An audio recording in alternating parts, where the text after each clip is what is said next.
دنیا کے جو بڑے بڑے رئیس ہیں انڈیا کے دبئی کے سب سے میرا سلام دعا کرکٹ کے زمانے میں کوئی بھی پڑھا لکھا نہیں اللہ ماشاءاللہ. دنیا تقدیری ہے, اس سے محنت کا کوئی تعلق نہیں ہے, کوئی تعلق نہیں میرے دوستو. تو اس دنیا کو ترجیح نہ دو. دنیا 60-70 سال ہے, آخرت ہمیشہ کی ہے. 60-70 سال کرائے کے مکان میں ہم سب کچھ لگا دیں اور وہ دارالقرار, اللہ کہہ رہے ہیں وہ دارالقرار وہ ہے, قرار ٹھہرنے کی جگہ وہ ہے. یہ تو آج نکل جائیں. ہمارا جنید جمشید ہمارے ہاتھوں سے چلا گیا, پتہ بھی نہیں چلا, آدھے گھنٹے بعد پتہ چلا اس کا جہاز کریش کر گیا. میرے فون میں 100 آدمیوں کا نمبر میں نے ڈیلیٹ کیا ہے. میں ایک جگہ بیان کر رہا تھا, مجھے کیا پتا یہاں 3 نوجوان بیٹھے تھے, میں یہاں گیا وہ نوجوان وہاں گئے, وہ 3 نکلے, کسی گاڑی نے ان کو مارا, تینوں انتقال کر گئے. آخری بیان سن رہے تھے, پتہ نہیں کون سے. میں نے 2-3 کلپ دیکھے کہ آدمی آخری بیان کرتے انتقال کر گیا. تو میرے دوستو دنیا کو مقصد نہ بنائیں. فرمایا جو دنیا کو مقصد بناتا ہے اللہ اس کے دل کی آنکھ کو اندھا کر دیتے ہیں, اس کے دل کی آنکھ کو اندھا کر دیتے ہیں. دنیا ایک ضرورت کی چیز ہے, جیسے صحابہ نے استعمال کی, چھوڑنی نہیں ہے. بلکہ حدیث میں آتا ہے مال مومن کے لیے نعمت ہے, نعمت ہے. اسی مال سے صحابہ جو ہے 10 مبشرہ بن گئے. تو اس کو ایسے استعمال کرنا ہے جیسے اللہ نے استعمال کرنے کا طریقہ بتایا. حضرت محمد صلی اللہ علیہ وسلم کی 23 سالہ زندگی میں آپ نے دنیا کے بارے میں سوچا نہیں ہے, جہاں آج ہمارے 24 گھنٹے لگ رہے ہیں, 24 گھنٹے لگ رہے ہیں. میرے دوستو اللہ قدرت رکھتا ہے, 1 گھنٹے میں سال کی روزی پہنچا دے, 1 گھنٹے میں 1 مہینے کی روزی پہنچا دے. تو میرے دوستو دین کو مقصد بنانا ہے. دنیا ایک ضرورت کی چیز ہے. آدمی گائے لینے جاتا ہے, بھینس کو دودھ کی وجہ سے, گوبر کی وجہ سے. گوبر تو پیکیج کے ساتھ آتا ہے, اصل تو مقصد گائے ہے. اگر ہم انشاءاللہ تعالیٰ دین کو ترجیح دیں گے, دنیا تو میرے دوستو اللہ فرما رہے ہیں میں تمہیں عزت والی رزق دوں گا, عزت والا رزق. تو ہمارا سب سے بڑا دشمن ہے, اچھا کہتے ہیں جس کے اندر دنیا غالب ہے یا آخرت غالب ہے, یہ لمبے نفل پڑھ کے چیک کرے, اللہ اکبر کرے, اب یہ دیکھے اس کی نماز میں دنیا غالب ہے یا آخرت غالب ہے. دنیا آئے گی, پوری طریقے سے آئے گی, یہ اس کو ہٹا کے آخرت کی محنت کرے, آخرت کی طرف جائے گا. حضور صلی اللہ علیہ وسلم فرمایا ایک زمانہ آئے گا میری امت پہ, اس پہ بھوکے ایسے ٹوٹیں گے, ایسے لوگ ایسے ٹوٹیں گے, بھوکے کھانے ٹوٹتے ہیں. اے اللہ کے رسول صلی اللہ علیہ وسلم, کیا مسلمانوں کی تعداد کم ہو جائے گی, تعداد بڑھ جائے گی, لیکن ان کو وہن کی بیماری لگ جائے گی. یا اللہ کے رسول وہن کیا ہوتا ہے؟ کیا دنیا کی محبت اور موت کی کراہیت. تو میرے دوستو اللہ نے ہمیں جینے کے لیے نہیں مرنے کے لیے بھیجا ہے, اللہ تعالیٰ نے ہمیں مرنے کے لیے بھیجا ہے. اس کے لیے سب سے پہلی گزارش ہے, دیکھو سچ بتاؤ, برا نہ ماننا بھائی, برا نہ ماننا. آئی فون جب گرتا ہے نیا ہاتھ سے سڑک پہ تو تکلیف زیادہ ہوتی ہے نماز چھوڑنے کی ہوتی ہے؟ بتاؤ بھائی. آئی فون کی بھی ہونی چاہیے, کیا نماز کی بھی ہوتی ہے؟ میں جب گھر جاتا ہوں نا, بیوی پہچان جاتی ہے آج مجھے دنیا کا نقصان ہوا ہے, نہ آخرت کے نقصان کو بیوی بھی نہیں پہچانتی. صحابہ کا آخرت کا نقصان ہوتا تھا میرے دوستو, روتے تھے نا. فرمایا مومن کے لیے گناہ ایسے ہے جیسے اس کے اوپر پہاڑ گر گیا, اور منافق کے گناہ ایسے ہے جیسے اس نے ناک پہ سے مکھی اٹھا دی. میرے دوستو یہ دنیا تمام خطاؤں کی جڑ ہے, اس کو ترجیح دینا آخرت پہ. میرے دوستو حضور صلی اللہ علیہ وسلم فرمایا دنیا تمام خطاؤں کی جڑ ہے. تو میرے دوستو اس کی حقیقت پہچاننا, اس لیے میرے دوستو اس سے تھوڑا تھوڑا بچ کے چلنا. ضرورت کی دنیا ہے, ضرورت کا انشاءاللہ تعالیٰ کرو. اور یہ پکی بات ہے, یہ پکی بات ہے, جس کو دنیا جو جتنی دنیا زیادہ استعمال کرے گا آخرت میں اس کا درجہ اتنا ہی کم ہو جائے گا. 5 اولو العزم نبی ہیں, 5, تمام 5 نبی دنیا کے یعنی ایسے حالات آئے ان سے زیادہ فقیری والی زندگی کسی نے بھی نہیں گزاری ہے. نوح علیہ السلام, ابراہیم علیہ السلام, عیسیٰ علیہ السلام, موسیٰ علیہ السلام اور سید الانبیاء حضرت محمد صلی اللہ علیہ وسلم, فقیر ترین زندگی.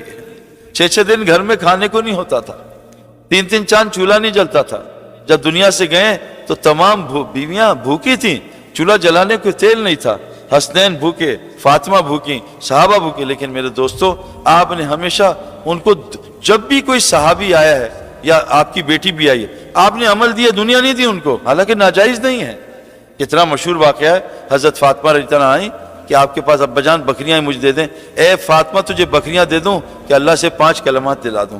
اللہ کے رسول میں تھک جاتی ہوں, آپ کے خادم ہے, خادم دے دیں. اے فاطمہ خادم دے دوں تجھے تسبیح فاطمہ اللہ سے دلا دوں؟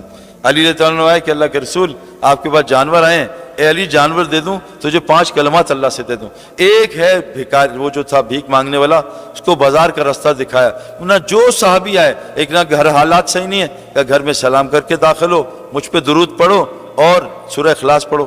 ایک صحابی آئے کہ میرے جو ہے گھر کے حالات صحیح نہیں, میں چاہتا ہوں میری زندگی لمبی ہو اور میرا رزق بڑا ہو.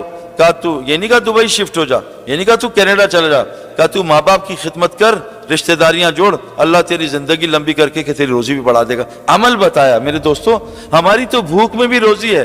حدیث میں آتا ہے جس کے 3 دن کے جس پہ فاقے آ جائیں, 3 دن کے فاقے آ جائیں, وہ اپنی حاجت کو نہ اپنی حالت سے نہ اپنی زبان سے کسی کو تذکرہ کرے, اللہ پہ واجب ہے 1 سال کی حلال روزی خود اس کو پہنچائیں گے. وَمَا مِن دَابَّةٍ فِي الْأَرْضِ إِلَّا عَلَى اللَّهِ رِزْقُهَا, جتنی زمین کی مخلوق ہے اس کی روزی اللہ کے ذمہ ہے. 3 دن بھوک آ جائے, کسی کو سوال نہ کرے اور کسی کو دکھائے نہ, اللہ پہ واجب ہے 1 سال کی روزی گھر پہنچائیں. میرے دوستو, موت سے پہلے یقین بنانا ہے تو پہلا دشمن ہے دنیا کو دین پہ ترجیح دینا. نمبر 2 شیطان. اور یہ بات میرے دوستو پکی ہے, جو آدمی دعوت کا کام نہیں کرتا شیطان سے بچنا اس کا مشکل ہے, اللہ ماشاءاللہ. دعوت کا, کیونکہ مؤذن جب اذان دیتا ہے, مؤذن جب اللہ اکبر کہتا ہے, حدیث ہے بخاری شریف کی, شیطان کان میں انگلیاں ڈال دیتا ہے, اس کی ریح خارج ہو جاتی, بھاگ جاتا ہے. میں جب کرکٹ کھیلتے تھے, ہم فلمیں بھی نعوذ باللہ کھل کے دیکھتے تھے, اس لیے بتا رہا ہوں بھائی, گانے بھی سنتے تھے, لیکن جب بھی اذان ہوتی تھی ہم میوزک بند, ٹی وی بند, بیوی دوپٹہ. کیوں کہ اللہ اکبر اذان دی ہے, اللہ اکبر کا مؤذن نے, شیطان بھاگ گیا. جب نمازی اللہ اکبر کہتا ہے شیطان واپس آتا ہے. مغرب کی نماز میں تو میرے پاس بہت آتا ہے کہ پتہ نہیں کھانے میں کیا ہوگا, ابھی افطاری نہیں ہے, جلدی سے نماز ہو جائے. تو شیطان واپس آتا ہے, رکعتیں بھلاتا ہے اور وہ جو ہے اپنا وسوسے ڈالتا ہے. تو ایک ہی اللہ اکبر ہے. دیکھو, ایک اینٹ لگی ٹوائلٹ میں, ایک اینٹ لگی ہے بیت الخلا میں, زمین آسمان کا فرق ہے. آدمی کسی کو کہے خنزیر, وہ آپ کو چماٹ مار دے گا. آپ قرآن میں خنزیر نماز میں پڑھے 500 نیکیاں ملتی ہیں. آپ کتا کلب کسی کو بولیں وہ گالی ہے, اور قرآن میں قلب پڑھیں تو 300 نیکیاں مل جاتی ہیں. آپ کسی کو کہیں وہ فرعون, وہ کہے گا ظالم تو ہوگا, تیرا باپ ہوگا. قرآن میں فرعون پڑھیں آپ کو 500 نیکیاں ملتی ہیں میرے دوستوں. تو میرے دوستوں, جب مؤذن اللہ اکبر کہتا ہے شیطان بھاگتا ہے, نمازی کہتا ہے شیطان بھاگتا ہے. کیوں؟ مؤذن دائی ہے, دائی کی اللہ اکبر شیطان نہیں سن سکتا.